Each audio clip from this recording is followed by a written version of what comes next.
I'm Alex. Hi, I'm Alex from Low Origin, and this is my 300ZX Z32 off of Japan from a long time ago.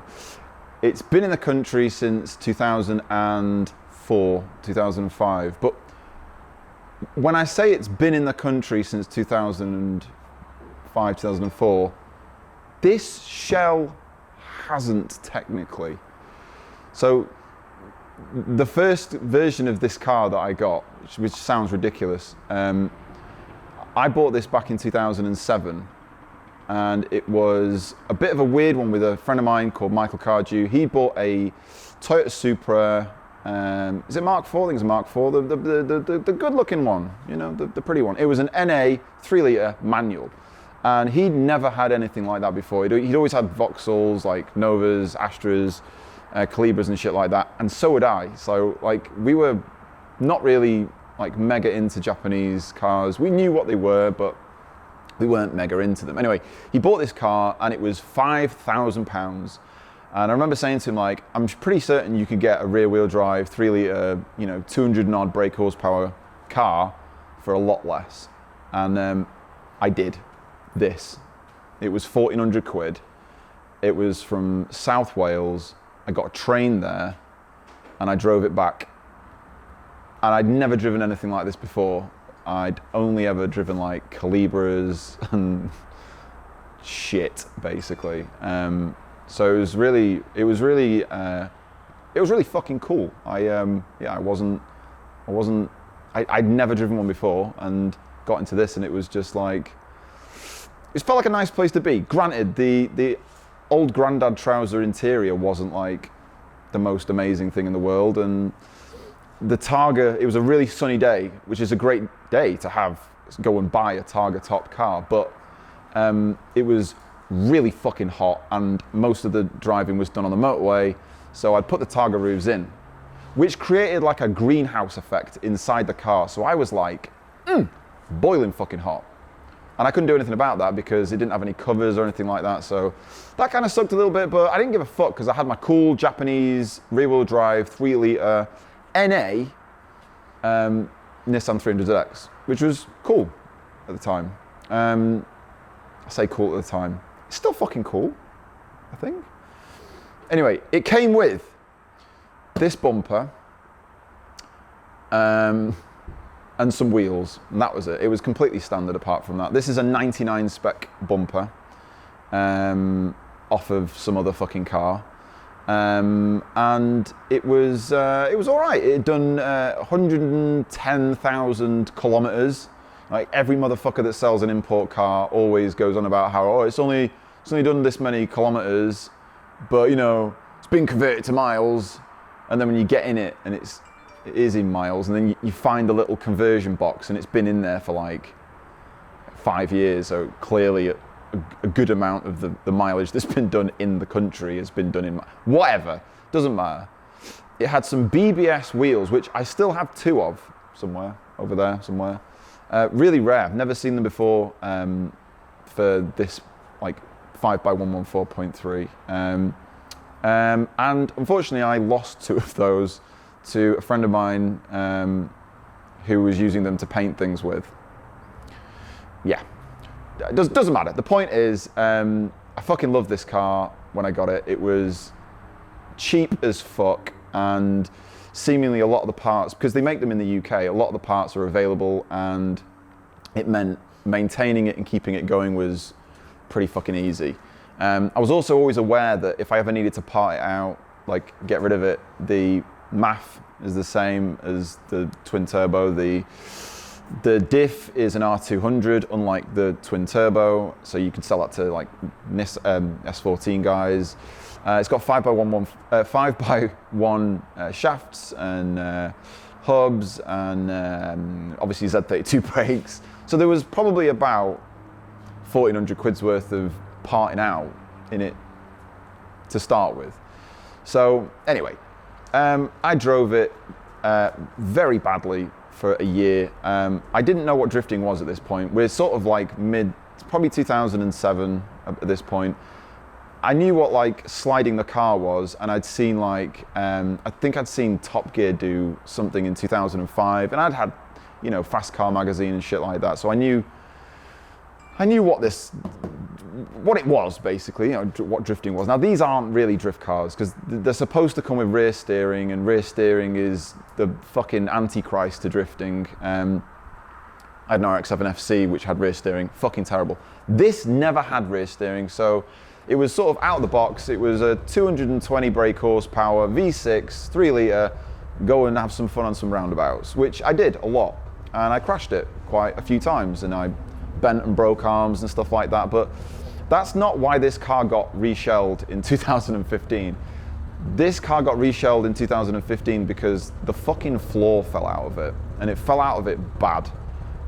Rust had basically completely and utterly overwhelmed the car over a period of like, well, fuck me, what's that, like 6, 7, 8, 9 maybe years? No, 8 years, however long. And every MOT it was like, hey, you should really do something about this rust, and hey, this rust's getting pretty bad. And then one of the MOTs, they were like, yeah, we're not going to pass this unless you get the rust sorted. So I took it to a dude who will remain nameless, and he did some sticker flexing of some stuff. It doesn't matter, it kept going. Point is, the long and short of it is the floor fell out of it.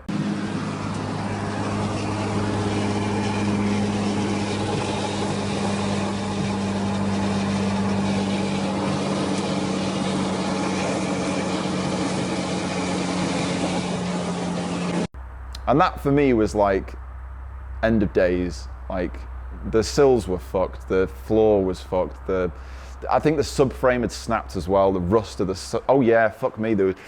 I'd taken an impact at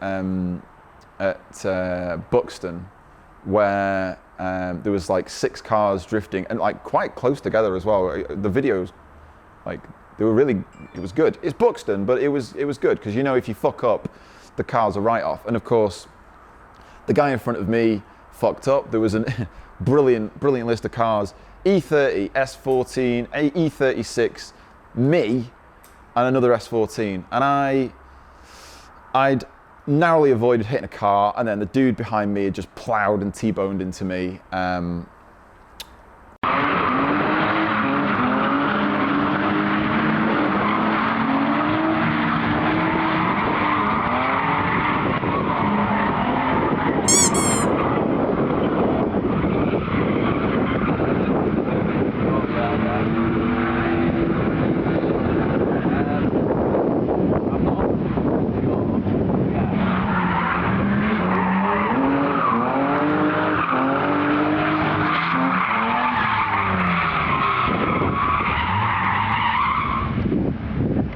And that was probably another deciding factor in reshelling it. That and the fact that a lovely girl from Middlesbrough called Natalie Younger said, hey, I have a red NA long wheelbase shell that I've been looking to get rid of. Do you know anyone who would be interested? And I was like, yeah, fucking me. I think I need to bite the fucking bullet and just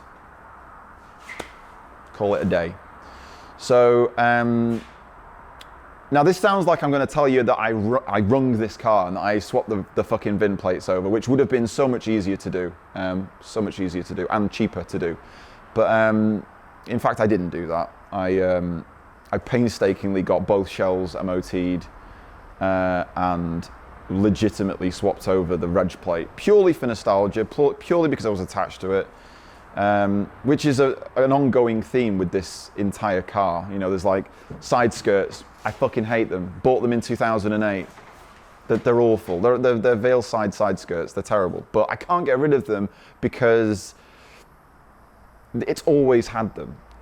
Same with the rear lights. I smoked the rear lights. I thought that was cool. It's not cool. It's shit.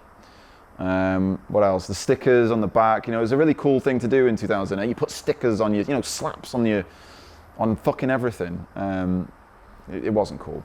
The point is, the car needed to be reshelled, and Natalie's shell was immaculate. So we started the painstaking process of swapping everything over, and that included the engine. Now, obviously, it started off life as an NA 3-litre manual 300ZX import, and obviously now it's a twin turbo. In the past 12 years, I think we worked out before, it's had, is it 10 engines, 10 engines, 10 engines, one of which was a forged engine.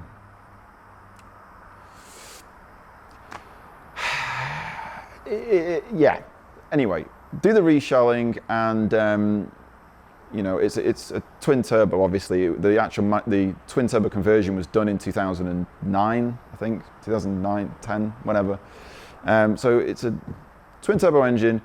All the subframes and all the rest of it, they all got taken off because they were fucked. They were snapped and broken and bent. So I had to buy new, like Nissan new arms and shit.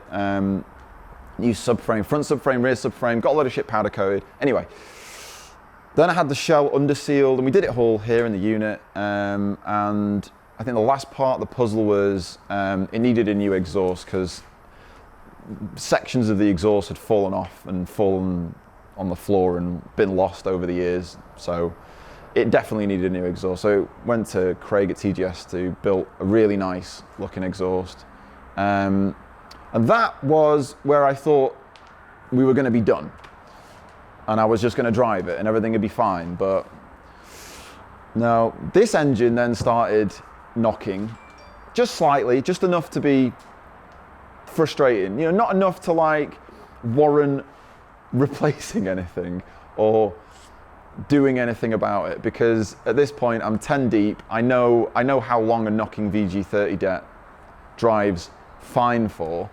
I just thought I can't be fucking arsed with it. I think I lost my, I don't want to say passion. The vibe was shit. I was 2 shells down, a million fucking engines down, and I felt like it was just getting frustrating. So I parked it up, and I think I did a few bits and bobs, just tarred it up, made it nice and clean, made it so it ran nicely, got it through an MOT, even with a fucked engine, which isn't that difficult, to be fair. And then I think the last thing I did was I swapped out the wheels, which Saul had lent me for like 6-7 years. I'm thank you for that. They were terrible. One of them fell. So the sad part is one of them fell off, which is not the wheel's fault. It's actually there was a spacer put on temporarily to make the wheel clear the shock, and the spacer temporarily, so we could move it around the unit, only had one bolt holding the spacer on. We then bolted 5 bolts to that, and then everyone forgot about it. Subsequently, the wheel fell off on the way back from fucking somewhere, and I drove home with 3 wheels. I drove like a mile with 3 wheels. Yeah, anyway, that then basically led me to the point where we got these wheels, which are 19 by 9.5 CR Kais. No, they're not, the Kiwamis, same fucking thing. In, I want to say Shadow Chrome, but I don't think they are. I think they're called fucking Super Duper Chrome or some bullshit. Not Chrome, something silver. No, they're not GT silver. Agro Silver. Fucking some bullshit. Anyway, they look fantastic. They changed the shape and size of the car, because I think something with 300s that's always difficult to get right is scaling. Like, it's hard to take a picture of them because the long wheelbases always seem too, well, long, which is better for drifting, but they just look a bit weird. It drives nicely low down as well. With 19s, obviously, there's a much more ground clearance than there was on the 18-inch wheels, but generally, when the engine is happy and stuff, it works and runs fine. But I think the knocking basically got to the point where I was like, it'll be fine, it's not getting worse, I'll just ignore the knocking. It's a very light knock, you know, it's like, but like at about 5,000 RPM. So if you're just chilling around, it's fine. But then the near side turbo seal failed, and replacing a turbo, or a turbo seal for that matter, on a VG30 dep or in a 300ZX, should I say, is an engine out job. And I am fucking sick and tired of taking engines out of this car. Really fucking sick and tired of it. So yeah, here we are. I think we've been talking over the past couple of months about doing an engine swap, whether it's an SR20, which would be weird, but kind of cool. But for me, I think I'd miss the noise.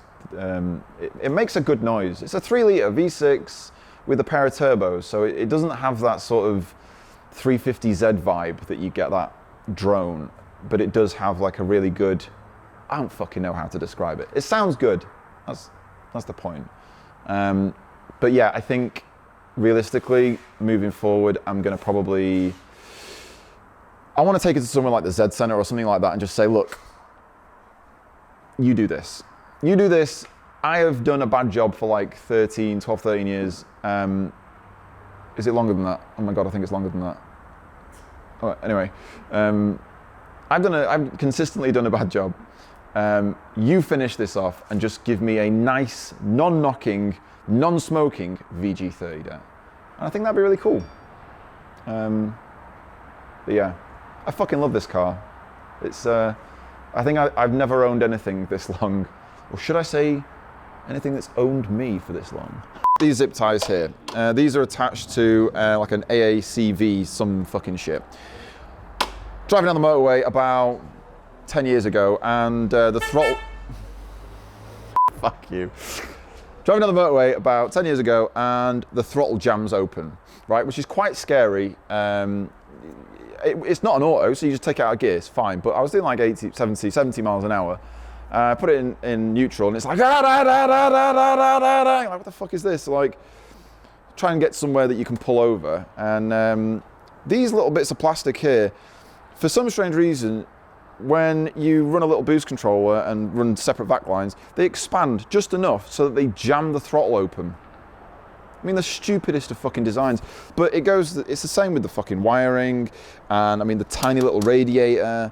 I mean, who thought that this radiator was enough for, always overheated. What else? There's only a few bits of this car that are actually original. The headlights, bumper, this bit here, and the boot, that's it. Not even the bonnet. I mean, the bonnet was nearly, but I left the oil cap here and then slammed it, and that basically pushed the oil cap through the old bonnet. So that was a no-go. So that has been a walk around my 300. Yeah, it's a lovely car. I know it's a weird video, but like, I think one whole person requested this video in a comment at some point somewhere. So this is for you.